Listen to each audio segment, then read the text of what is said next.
for this session. We have Dr. Paul Tallon who's going to tell us about podcasting and then we'll do a little, so we'll get to try it out before we leave.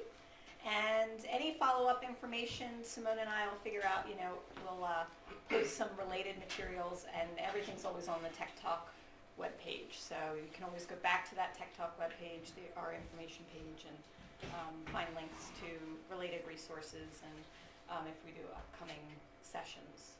So to follow up. So thank you all for coming, and we'll get started. Thanks. Thank you. So who's potentially interested in using podcasting? Has anybody used it before? What were your thoughts on it? Was it successful? For me, yes. Easy enough. Since my major is undergrad is communication arts, video production. So there was no frightening part for me. Mm-hmm. And I think very much like my class. For some of my classes, my class time needed to be dedicated to hands-on things. Okay. So moving the lecture to something they could review made it a lot easier, except then of course people not watching it. Okay. Anybody else used it? Okay, so I hope that 30 minutes from now I will have convinced you that running podcasts is as easy as putting a key in an ignition and cranking it. And you just steer. It is surprisingly easy. So I've had conversations with people in my department and pretty much in the business school where they say, oh my God, this is really complicated and I don't even know where to begin and I'm really scared, will I be making stupid mistakes? How do I sound in a microphone? I really don't like the sound of my own voice. And I say to them, the learning curve for something like this is surprisingly simple. To get set up, if you've never done any podcasting before, to get set up with software on your computer and just to run through it for the first time ever, it's probably a 10-minute exercise, just to get everything set up, and that's even stretching it. So when I go into classes today, for me to get the podcast set up, it's as simple as I usually bring in my laptop. The laptop's usually switched on, so it's in hibernation mode. So I'll bring in my laptop, I will open it up, I take a mobile microphone, which sits in a cradle, which will then plug directly into the USB. I wait for the little light to go green, which takes a couple of seconds. Once it goes green, I have the Panopto recording software cranked up on my laptop. I take it out of the cradle, I wait for the light to flicker for a couple of seconds, I push the unmute button, I strap it on, I hit the record, and I'm good to go. So how long did that take? 30 seconds, yeah. And then at the very end of the lecture, when I've said what I need to say and that's it, I'll see you next week, I go back to the software, I hit the stop button, and then there's an upload where you upload the recording to Moodle, in my case. I take off the microphone, put it back in its cradle, and I'm done. It's as simple as that. So it's a very, very simple process to set it up and to tear it down. So what I thought that I would try and do is to spend a little bit of time. We have 30 minutes or so. Mm-hmm. So what I thought that I would try and do is to talk about three things. The first thing I want to talk about is motivation. Why did I even bother getting into this? What were the primary reasons? The second thing is I want to talk about the mechanics. And the third thing that I want to talk about is, so now that I've been doing this for almost 3 years, what have I learned? Things to do, things not to do, mistakes that I've been making pretty much that I wouldn't make now. So what are the things that I've learned along the way? And particularly, how is this valued across campus? Because you don't necessarily want to just do this because it's the right thing to do. There's always a little bit of self-serving going on in the background, so you have to say to yourself, what's this going to really do for me? And I went up for tenure 2 years ago. I went up for full towards the beginning of last semester, and in both cases, my dean in her letter referred to podcasting, and the AVP also referred to podcasting. And I'm going to show you some of the output that I actually included in my tenure file and in my promotion file. And it made an impact, suffice to say. So what was the motivation for doing this? Well, in the information systems department, we teach a lot of hands-on stuff. And it can be very technical, it can be very detailed. It's the sort of thing that if I'm going through a demo in class and a student misses something, like you need to click here and click here and click here, and the student misses that because they are on one of these things, or they're just not paying attention, or something else is going on. And I actually teach in Challenger 102, the fishbowl, glass wrapped around the room. There's lots of distractions when tour groups are walking by, so students are constantly looking up, looking down, not paying attention. So in my class, I need for them to know exactly what went on. And if they miss anything, it can be the difference between getting the homework to work and not getting the homework to work. There's also a lot of three-letter acronyms. And not that I overwhelm them with information, it's just a lot for some of the students to take in sometimes.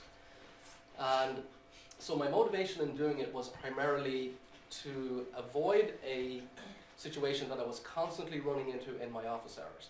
Students would come in with the same questions over and over and over again, and they were pretty basic questions. And I knew that we did it in class, and I could almost infer immediately that the students were just not paying attention. In some cases, admittedly, they may not have understood what I was doing. So I would go back over the demonstration if necessary. But again, what I was finding myself doing was, in office hours, going back over the demonstration 10 times. Each time a student would come in, I go over and over and over again. Other times, students would come in with very simplistic questions. When is the next homework due? It's in the syllabus, I talked about it 10 times in class. So some of those questions were repetitive, and what I was finding was office hours were not really being used, I thought, for the purposes for which they were intended. I wanted my office hours to be a little bit more value adding than, let me remind you about everything that we talked about in class last time. So about 3 years ago I said I'm going to run an experiment, and I did it in 2 classes initially.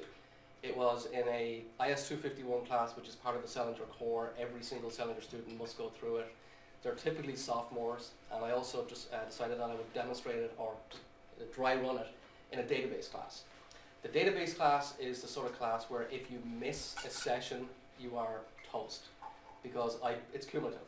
So from one day to another day, I'm running a lot of demonstrations, and if you missed last class because you were absent for whatever reason, I don't necessarily want to take 20 minutes out of the start of the next class to repeat what I had talked about in the other hour and 15 minutes.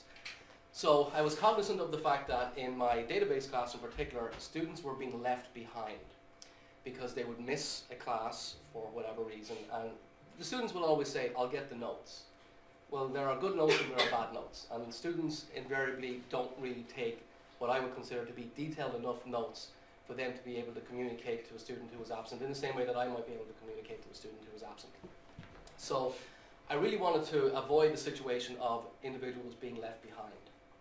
So I set up the software. It was pretty easy, and as I said earlier, and one of the things that I had to grapple with very early on was attendance policies. So I would say to students on day one, I'm going to podcast everything. So everything that I say, everything that you see on the screen, whether it's PowerPoint or a web demo or Excel or whatever it happens to be, will be part of the podcast. So there'll be video and there'll be audio. So I could almost hear the students thinking to themselves, so does that mean that I don't have to come to class? I just stay at home and I sleep off my hangover and I can go watch the podcast? And that's certainly possible, but I also have an attendance policy. And so my attendance policy says, despite the fact that this is available, I expect you to show up and participate. You can't participate in a podcast after the fact, you can only listen to it. So I want you to be in class, I want you to be engaged, I want you to be physically there. So if necessary, I'll have a sign-in sheet. If I start to see that there are repeat offenders, I will call them on it. And in fact, in my syllabi, I say that if you have, I think it's 6 or more unexcused absences, you automatically fail the class. So you better show up. For those students who for whatever reason miss class and say, I'm going to catch up on the podcast, there is a way for me to find out if in fact they did just that. So I'll show you exactly how I can go and figure out if John or Jane Doe, having been absent for whatever reason, actually subsequently went along and watched the podcast, and how long they watched it for. So did they just switch it on and then switch it off, or did they sit in front of a computer screen for an hour and 15 minutes and watch the whole thing? So there's various different ways that we can figure out exactly what students did if they said that they were actually going to watch it after the fact. Let's see what else. let's talk a little bit about the mechanics. Does anybody have any questions about my motivation? So the mechanics, as I said a little earlier, it's actually pretty simple. There is a setup that you have to do at the start of each semester in Moodle. I'm actually logged on to Moodle. This is one of the classes that I'm teaching right now, which is my database class. So back at the start of the semester, I needed to add a Panopto block into which I would subsequently upload all of my recordings. It's not a difficult thing to do. Once you've done it, it's very simple. Follow the steps, half a dozen steps. It's probably going to take you 2 minutes. The first time around, you might have to write down some notes as to what do you click and where do you go next. But once you know what those steps are, it's a very simple process to create a blank Panopto block at the start of the semester. You don't have to worry about how does this file get in here, how does this one get in here. So all of my recordings from the start of the semester are currently all listed in here. So this is day 1, class 1. This was class on Monday of this week. So I didn't have to worry about how did they get in here. What I did simply was at the end of a recording, when I had hit the stop button, a little message will pop up saying click here to upload it to Moodle, and I click the button and I select which of my classes I want to upload it to, because I have podcasts for all of my classes, so I have to figure out which one I want to move it into, and it automatically then will load up, and literally within minutes I'll have a new entry in here. And I will give it a name so that when a student is after the fact coming along and trying to figure out, so I missed a class, which one do I need to watch, or it's the day before the exam and I want to do some revision and I'm really a little worried about some particular topic. If it's SQL, they know exactly where to go. So I can give the lecturers a specific label, short and simple, just so that students after the fact will know exactly where to go to look for things.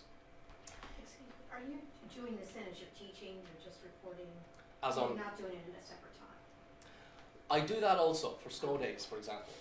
Or if there's a particular topic that I don't want to go over in class, I think it's pretty basic, you guys should know this already, I'm just going to record it in case you're a little rusty on it. I'll do something like that in my office hours, in my office, and I'll upload it here.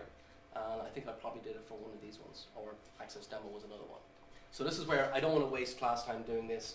In fact, in the case of IS 251, they've already done Access, but it might have been a year ago. So I want to just do a quick refresher. I can do that offline and then post it here and say to students, if you really do want to watch it, go ahead and do so. If you're already up to speed with Access, don't bother with it. Go on and do something else. If you want to see what an actual podcast looks like, let me just click on one for you. So if I was a student, this is what I would do. I would click on the relevant recording. Okay, so there are several things that we want to work through today. And again, this is all leading up. So what you're seeing on the screen is on the right side. So this is what's on my laptop. This is Microsoft Access. You're hearing me as I'm talking in class, and there's synchronicity between the audio and the video. So as I'm talking, I'm moving my cursor around, and in fact, maybe if I play it forward a little bit, you might actually be able to see me moving the cursor around the screen. We'll jump forward a little bit. Take the frequent flyer table. So everything I'm typing, whatever as your I'm table talking is called, or it's not called making what I've specific written here. references, If you have it's called automatically frequent picked flyer up. with a space in the middle, And then at the very end, let me just jump forward. maybe what I want to start thinking about. So my classes in this case are an hour and 15, and in fact you can see I went a little over, ever so slightly. I'm sure when he'll you forgive get me for that it. heart.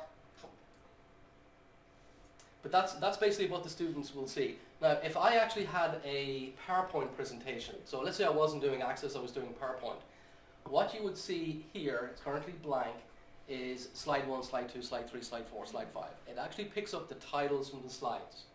So in a situation like this, a student doesn't have to think to themselves, do I have to watch the entire hour and 15 minutes?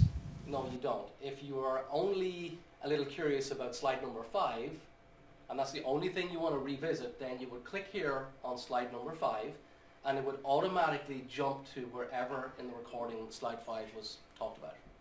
So you don't have to watch the whole thing. It's like a fast forward function, and it's pretty successful at that. Let's talk about the assessment. So what's this done for me and my students? So let me get back out of here. So I'm going to go into Panopto itself, and I'm going to show you under recording status. I'm going to go to manage my recordings. So this is a up-to-the-minute snapshot of my access of the current semester's podcast materials. So I have 2 classes that I'm teaching at the moment. Let me just let this pop up. So this is from a previous semester. So I'm currently teaching the database class and an IT for financial services class. Let's take a look at the database class. Why? Because this one's a little bit more technical and hands-on and pretty detailed. This is the video recording that I played for you just a moment ago. But what I'm going to show you now is, excuse me, the so what, the folder statistics. So what are students doing with this material? I created it. Are they even bothering to look at it? What I'm seeing is, this is for the past month, and I could go to the past day, past week, year, or all time if I needed to do that.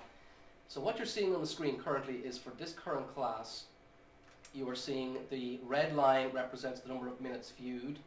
So on 3/19, which was yesterday, which just happened to be the afternoon before an exam that I gave yesterday evening, students were piling in to watch the podcast, a total of 221 minutes.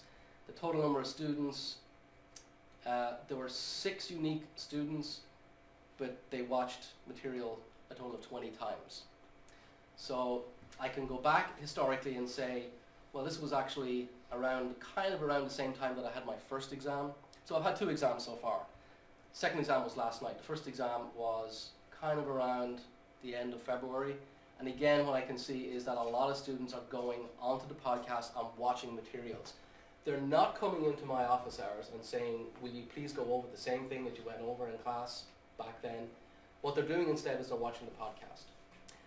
What does that do for my office hours? What it actually has done for my office hours, and I've noticed this in every single instance, the conversations are radically different.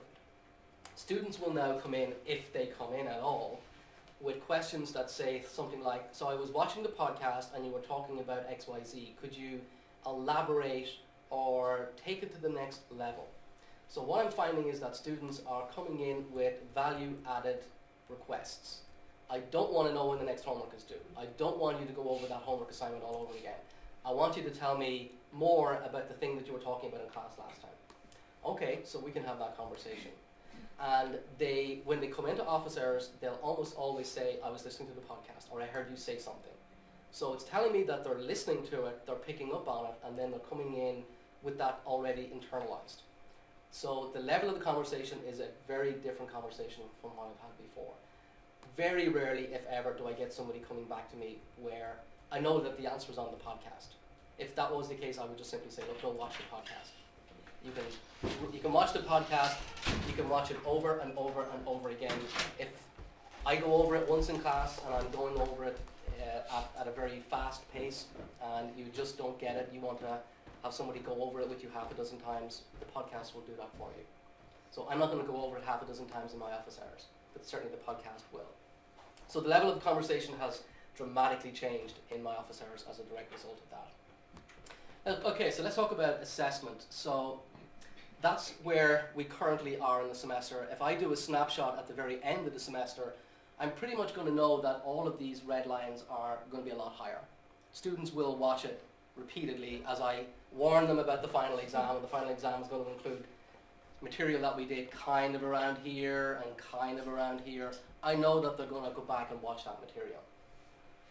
So what I'd like to show you now is, for an overall class, beginning to end, how much activity is out there. So what I have here, and I'm happy to share this with anybody who would like to have it, this is a PDF file. This is actually the PDF file that I have included in my promotion packet back in September. What this is showing you is 9 different classes that I have been podcasting over the last 3 years or so. And same sort of detail that we saw just a moment ago, except now that it's for the entire semester. And here's what's a really cool thing. So back in, I guess it was spring of 2013, last year, round about the midpoint of the class, otherwise known as the midterm, some of the material was being watched a grand total of 1,300 minutes. So that was a single class. For that particular class, I'm going to suspect that this was the one, it was a demonstration. So that was watched by a significant number of students, but they played almost the entire hour and 15 minutes. So these will be 1 hour and 15 minute recordings. And when you aggregate it up over all of the students that watched it, you can kind of see, oh my God, that's a huge number. There's no way that I would be able to reach out to that number of students with that time commitment if I was just doing this in office hours. Physically, you just couldn't do it. So that's one class. So just keep that number in mind, 1336. I'll come back and talk about that one in a moment. I'm just looking for another big one. So there's another one, 2,000 minutes. There's another one, 2,252 minutes. So clearly some of this material is being watched repeatedly by students. And what I could also show you is, if I wanted to, let's say here's a particular class, and maybe actually I can do it this way. So earlier I said to you that there is a way for you to be able to figure out who watched what particular video. So let's say, let me go back to my database class. What I want to show you is how easy it is for you to figure out who watched what. So let me go back to the statistics for the entire course thus far. And what I'm going to do is I'm going to click on this one. So this is information just for this specific material, and there are a bunch of students. So there's Kristen Malia, Pat Fry, Tom Lizette, and so on. I could go down the list. There's also anonymous. I'm not really sure how that pops up there, but it seems to be the lion's share of people who are watching this anonymously. But I would like to see if there's a way that I could drill down and figure out, so who exactly is in that category? Anonymous is too little information. So let me come back to the analysis that I talked about earlier. So not every class lends itself to podcasting. Here, for example, is one. This was a Emerging Leaders MBA class. So this is a class that we require of all of our Emerging Leaders MBA students. So it's a required class. Everybody's got to do it. There's about 20 students in the class. It is a case-based. We do a lot of Harvard cases, a lot of discussion. It's almost all participation. And there's consequently very little hands-on work. And what I can kind of see is that pans out then when you look at the podcast. Most of the material that people are watching tends to be project instruction that I gave at the outset. They're not really coming along after the fact. There are some exceptions, but very few people are coming along after the fact and watching a class in its entirety. These classes were 2.5-hour classes, not your typical hour and 15-minute classes. These classes were down in Columbia. So what I'm seeing here is when you get to a discussion type class, you're not as likely going to see huge involvement, huge engagement on the part of students. Some will. For example, I can see here that some of the students were probably absent for whatever reason, or they maybe were on a job interview or whatever it happens to be. And in a case like that, yes, they would come back and they would watch the material. But most of the time, it's made available. The fact that it's actually made available, even if the students don't watch it, is in of itself a good thing. So students will say in my evaluation forums, the fact that it was there, even if I didn't use it, meant that it was kind of like an insurance policy. If I really did need it, I'm going to get value for money. I'm not being shortchanged because I just physically wasn't able to make it to class. So it is there if anybody wants to use it. Let's see what else I want to talk about. So a couple of things. So when I teach in Salinger 102, it has, you can kind of see over here in the corner, it has a video camera. I don't actually use the video camera in class. If I wanted to use the video camera, I would have to be cognizant of the fact that it's pointing in a specific direction. And if I really do want it to be focused on my face, I have to stand in that box. I'm not somebody who likes to stand in the box. When I have a lot of students doing hands-on work and they make mistakes, they'll put their hand up and they'll say, Professor, this doesn't work for me. Can you look over my shoulder and fix it? So I have to walk up and down the aisles. And needless to say, that doesn't follow me up and down the aisles. So if you do want to do it, if you want to use the video portion, you really got to park yourself in front of the board. The other thing is, because I don't use the video, when I'm now periodically turning around and I'm writing something on the board, the students don't see it. It's not part of the podcast. What the students will see is whatever is on my computer at that particular time. And so now if I'm doing something on the board, what I have to keep reminding myself is I'm going to have to spell it out word by word. Here's an x-axis, here's a y-axis, here's a U-shaped curve. It goes from the top left to the bottom right. I have to spell it out almost as if I was trying to convince somebody with their eyes closed that this is how you recreate what I'm doing on the board. So I can't just scribble on the board and say nothing. The students in the room will see it. People who are on the podcast will just see that. And so you have to kind of constantly remind yourself that this is what I have to do. In terms of mistakes that I've made, they tend to be relatively minor mistakes. I have kind of made mistakes in the past where I let the battery drain on this thing, and it could be after spring break. So I come back after spring break and I've accidentally left it out of the cradle, and now it's not charged, so I'm going to have an issue when I go to class. But usually there are replacements in classes, so you can pick up one of these things relatively easily. There is no way to do a do-over within the class. So if you do make a mistake and I accidentally forgot to plug it in, I thought it was plugged in and it wasn't, then you just have to go back to your office and record the whole thing all over again. There is another mechanism that I have used this in the past where I've had two classes back to back, and I might only want to have one podcast file, but I want to make it available to both classes. There is a very simple mechanism that you can copy the content from one class into another class. So if it's a basic little demonstration that I'm doing in my office, I don't have to do it twice and post it to this class and then repeat it all over again and post it to the second class. You do it once and you copy it into two locations. Students have also come back to me after the fact, and this is kind of refreshing. They'll say things like, I have a job interview and I know that they're going to ask me about SQL. And it's been such a long time, 6 months since we did SQL, and I've kind of forgotten the whole thing. How do I brush up on it? Answer, go watch the podcast. And it's a useful thing then, not just for current students, but for students who can actually access it after the fact also. I think that's pretty much everything I wanted to cover.